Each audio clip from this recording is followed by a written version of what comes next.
Tras el ajusticiamiento de Rafael Trujillo, Joaquín Balaguer y Ramfis Trujillo maniobran con algunas señales de apertura.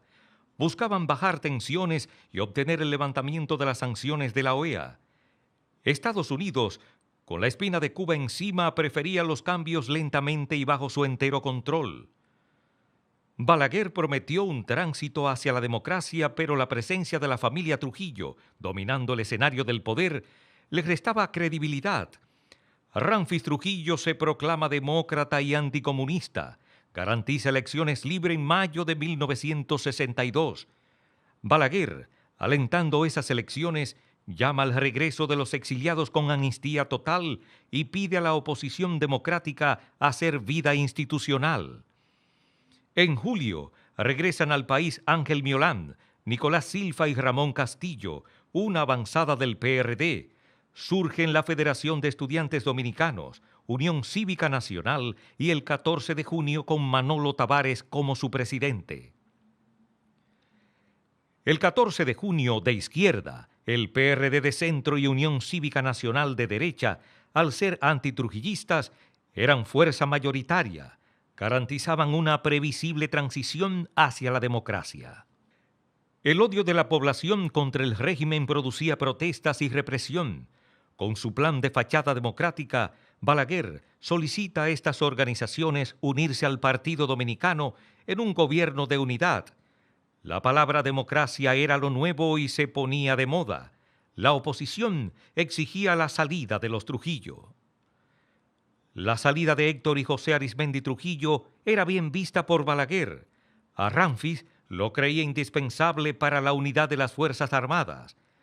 Ramfis se opuso y de paso a Estados Unidos, que era partidario de la salida de los Trujillo. En octubre de 1961 salen del país Héctor y José Arizmendi Trujillo. En noviembre 14 Ramfis renuncia, hace regresar a sus tíos y tratan de derrocar a Balaguer, pero fracasan. El 18 de noviembre Ramfis ejecuta a 6 de los sobrevivientes del ajusticiamiento de su padre y parte hacia París. El 19, con presiones militares norteamericanas, Héctor y José Arizmendi Trujillo salen definitivamente del país. Sin los Trujillo, las negociaciones para un gobierno de coalición se rompen y se exige la salida de Balaguer. La Unión Cívica y el 14 de junio la ponen como condición para arribar a un acuerdo de unidad nacional y el 27 de noviembre promueven una huelga que se extiende a todo el país. El PRD no la apoya.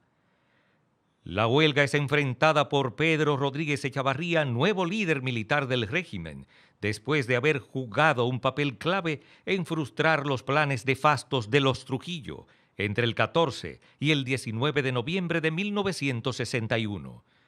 Era la contraparte del nuevo dueto Balaguer-Echavarría. La huelga cesa y Estados Unidos, con Balaguer y la Unión Cívica, logran formar un Consejo de Estado de 7 miembros presidido por Balaguer. Los demás, Rafael F. Bonelli, Nicolás Pichardo, Eduardo Rid Barrera, Eliseo Pérez Sánchez, Antonio Inver Barrera y Luisa Mía Matió, todos prominentes trujillistas. El 4 de enero, la OEA levanta las sanciones, requisito de Balaguer para retirarse del poder. La Unión Cívica se lo exige, además de incluir a Rodríguez Echavarría. Otra crisis explota y las protestas no se hacen esperar. Balaguer renuncia del Consejo de Estado y Rodríguez Echavarría arresta a Bonelli, a Nicolás Pichardo y forma una junta cívico-militar con Humberto Bogar, a Mía Matió e Inver Barrera. Balaguer es quien les toma el juramento. Una huelga iniciada el 17 de enero paraliza el país. Inver Barrera y Amía Matió se asilan en la embajada norteamericana. Rodríguez Echavarría es arrestado por el mayor Fernández Domínguez y Balaguer se asila en la Nunciatura Apostólica. Bonelli sustituye a Balaguer en el Consejo de Estado. Inver y Amiama vuelven al Consejo y se incluye al 7º miembro, un cívico, Donald Reed Cabral. Las elecciones previstas para el 20 de diciembre estaban polarizadas entre el PRD y la Unión Cívica. Viriato Afiallo, de prestigio, era el candidato de los cívicos. Los cívicos miembros del Consejo de Estado y con su pésimo gobierno, eran vistos por el pueblo como el partido de los ricos responsables de su desgracia. Juan Bosch era el candidato del PRD, líder de prestigio internacional. El PRD creó estructuras en las zonas rurales que lo acercaron al campesinado. Bosch, con discurso llano hábilmente, explotó la injusticia de las diferencias sociales entre el pobre y el rico, llamando hijos de machepa al pobre y tutumpotes a los ricos. Prometió reformar la Constitución y una verdadera reforma agraria, lo que le aseguró la victoria. Ganó las elecciones abrumadoramente. En su toma de posesión, Juan Bosch dejó claro su pensamiento liberal. Anunció reformar la Carta Magna y modernizar al país. Promovió la honestidad en los servidores públicos y aseguró que la democracia no perecería en sus manos. En marzo, Bosch sometió la reforma constitucional que fue aprobada en abril, consagró el derecho al trabajo, a la vida, a la vivienda, a la educación, prohibió los latifundios, la propiedad de tierras a los extranjeros, el derecho a la expropiación por interés social, la libertad de expresión, el derecho a la huelga y a sindicalizarse. Impuso el derecho de los obreros a participar de los beneficios de las empresas donde trabajaban e inició una reforma agraria. Bosch tomó medidas económicas, reguló el gasto público y equilibró la balanza de pagos, creó el control de precios en favor de los artículos de primera necesidad, pago de impuesto por adelantado de parte del empresariado, confiscó los bienes del Estado en manos de los Trujillo, bajó los sueldos a los funcionarios y al presidente, restringió los gastos en las instituciones con presupuesto elevado, creó la obligación a los exportadores de entregar al Banco Central el 100% de las divisas obtenidas en sus operaciones. El 25 de abril, la Conferencia del Episcopado le propina su primer ataque. El 27 de abril, militares haitianos penetran a la sede diplomática dominicana en Haití. Bosch movilizó las Fuerzas Armadas en la frontera bajo el mando del coronel Rafael Tomás Fernández Domínguez, quien concibió la operación militar para liberar la embajada dominicana en Haití con el nombre Operación Mangú. En junio, el coronel Fernández Domínguez se entera de un golpe de Estado contra el gobierno, organiza y contacta militares para impedirlo. La dirigencia del 14 de junio decide enfrentar un eventual golpe de Estado contra Juan Bosch. En julio, el coronel Fernández Domínguez descubre una trama para matar a Bosch en una misa. Él y el capitán Héctor Lachapelle Díaz se colocaron detrás del general Huesin para eliminarlo si éste actuaba. Ubicó un contingente disperso en la multitud y francotiradores en los edificios para eliminar la cúpula militar golpista. Se producen huelgas y la conspiración es un secreto a voces. La derecha acusa de comunista al gobierno de Bosch. La Iglesia Católica participa. Una exigencia del alto mando militar a Bosch de perseguir y encarcelar a los comunistas es rechazada por este. Bosch propone apartar al coronel Huesin. La jerarquía militar lo rechaza y quedó condenado el gobierno de Juan Bosch. El 24 de septiembre de 1963, Bosch le informa al coronel Fernández Domínguez de un golpe de Estado en las próximas horas. Le ordena enfrentar el golpe con sus fuerzas, mientras él esperaría su actuación en el Palacio Nacional. El coronel Fernández Domínguez solo reúne a 12 oficiales y soldados y con ellos enfrentaría a los golpistas en el palacio. Bosch rechaza el plan por considerarlo un suicidio. Esta actitud patriótica, valerosa y desprendida de estos oficiales lo convirtió en ese momento en los 12 apóstoles constitucionalistas.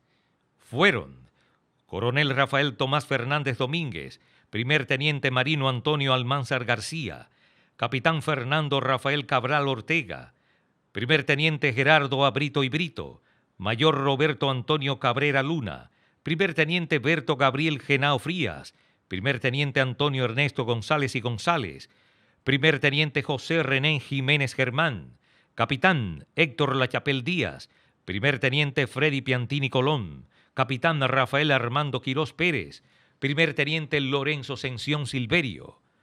Bosch es derrocado y exiliado a Puerto Rico. 2 días después del golpe, el coronel Fernández Domínguez organizó un contragolpe que fue desestimado por la parte política, pero incrementa su conspiración. El 9 de octubre, el coronel Fernández Domínguez es exiliado como agregado militar en la Embajada Dominicana en España. Allí aviva su actividad conspirativa. Recaba información y mantiene comunicación con Bosch. Recluta al coronel español Herrera Marín, con quien discutía estrategias militares. Recluta a Caonabo Javier Castillo, al sacerdote Marcial Silva, quien había hecho una recia campaña contra Bosch y lo comprometió a dar su apoyo al movimiento constitucionalista.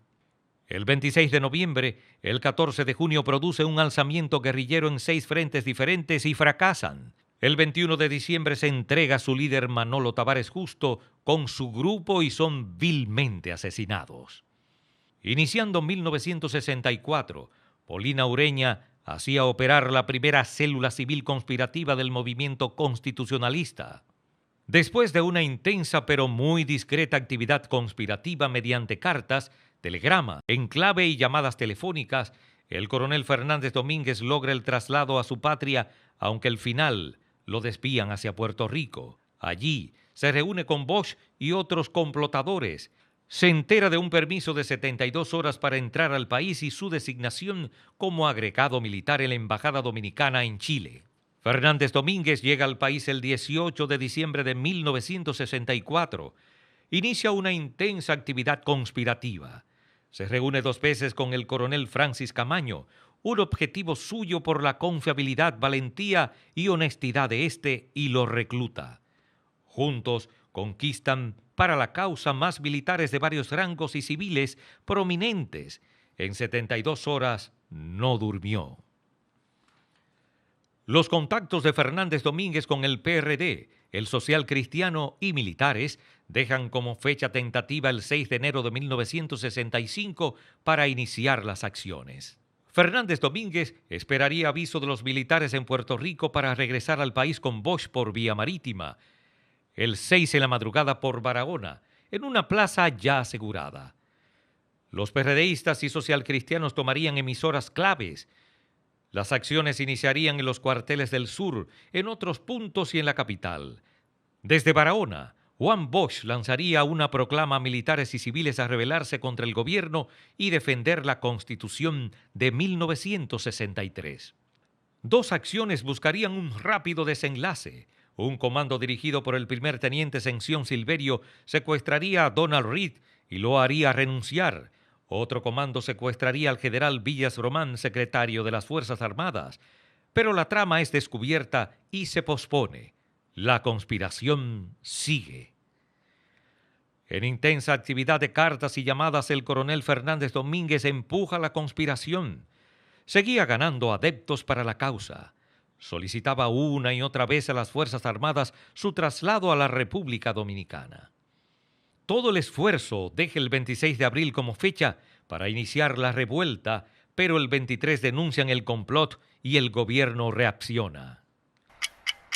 24 de abril, 8 de la mañana. Acuden al campamento 16 de agosto citados y para ser arrestados los oficiales complotadores, tenientes coroneles Giovanni Manuel Gutiérrez Ramírez y Pedro Augusto Álvarez Holguín, mayores Dr. Juan María Lora Fernández y Eladio Ramírez Sánchez y el capitán José Aníbal Novoa Garden.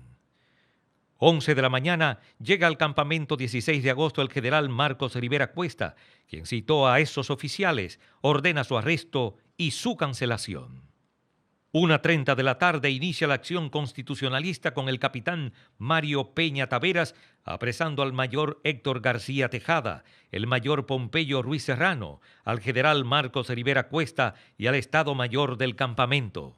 1:40 de la tarde, el teniente coronel Rafael Polanco informa al general Wessing y Wessing sobre la acción del capitán Peña Taveras y un grupo de oficiales y soldados.